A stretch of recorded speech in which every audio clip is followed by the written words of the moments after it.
Billy Bunny and Old Mother Magpie.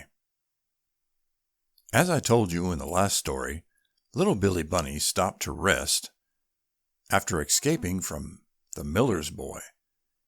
And while he stood on his hind legs and looked around, who should fly down from a tree but Old Mother Magpie.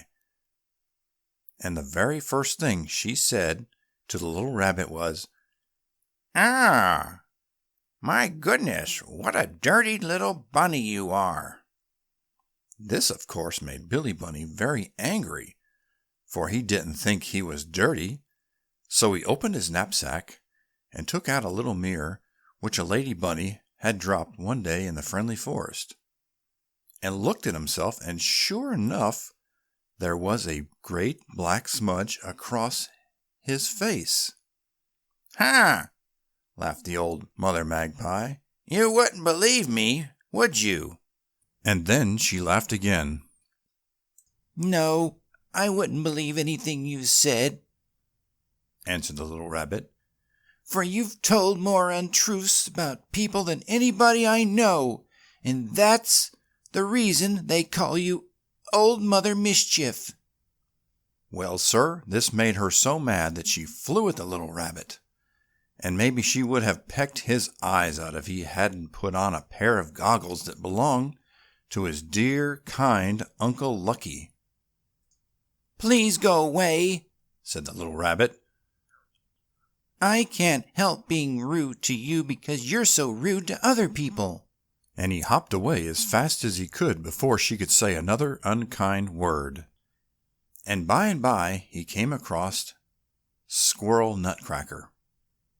Now the old gentleman squirrel had grown pretty old and was very hard of hearing, and when Billy Bunny said "Good morning," he never heard him at all, but just sat there on the old log and ate a peanut which he had saved from the last circus. So Billy Bunny hopped up behind him and leaned over and called out quite loud right in his left ear, "Good morning!"